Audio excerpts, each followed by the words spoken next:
முதலாவதாக இன்றைய முதல்வர் திரு ஸ்டாலின் அவர்கள், அவருக்கு எப்படிப்பட்ட சாதகமான கிரகங்கள் இருக்கு, அல்லது அந்த முன்னாடி கேட்கப்பட்ட கேள்வி போல அவர் முதலமைச்சர் நாட்காலியிலேயே தொடருவாரா அப்படிங்கிறத நம்ம பார்க்கலாம். திரு மு.க. ஸ்டாலின் அவர்களினுடைய நட்சத்திரம் பூர நட்சத்திரம், ராசி சிம்ம ராசி. அவருடைய லக்னமும் கூட சிம்ம லக்னமாகவே சிம்ம ராசியாகவே இருக்கு. இதற்கு இப்போ சனி தசை ராகு புக்தியானது நடந்துட்டு இருக்கு. இந்த சனி அப்படிங்கிறவர் அவருக்கு 3ஆம் இடத்தில் இருந்து தன்னுடைய தசைய நடத்திட்டு இருக்காரு. ராகு அப்படிங்கிறவர் 6ஆம் இடத்தில் உட்கார்ந்து புக்திய நடத்திட்டு இருக்காரு. இந்த காலகட்டத்தில் அவருக்கு அஷ்டம சனி அப்படிங்கக்கூடிய காலகட்டமும் இப்போ அவருக்கு நடந்துட்டு இருக்கு.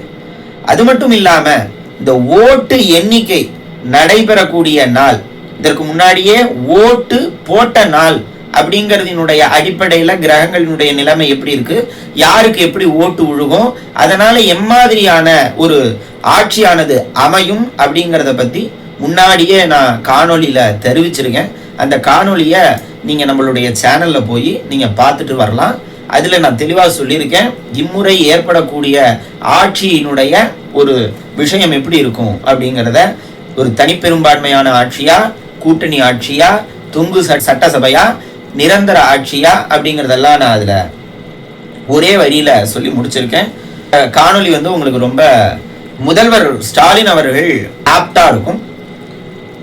இந்த சூழ்நிலையில அஷ்டம சனி போன்ற சூழ்நிலையும் 6ஆம் இடத்திலிருந்து புக்தி நடத்தக்கூடிய ராகுவினுடைய புக்தியிலையும் இருக்கிறதுனால தொடருவாரா அப்படிங்கிறது ஒரு மிகப்பெரிய ஒரு கேள்விக்குறி அப்படின்னு தான் நம்ம சொல்லணும்.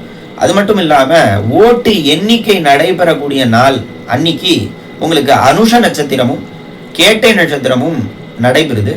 அது அவருக்கு சாதகமற்ற ஒரு நாளாகவே இருக்கிறது. அதாவது சந்திர பலம் அற்ற நாளாக இருக்கு. அவர் முதலமைச்சர் நாற்காலியில் தொடருவதற்கு சில சங்கடங்கள் இருக்கிறது அப்படின்னு நமக்கு தெரியும்.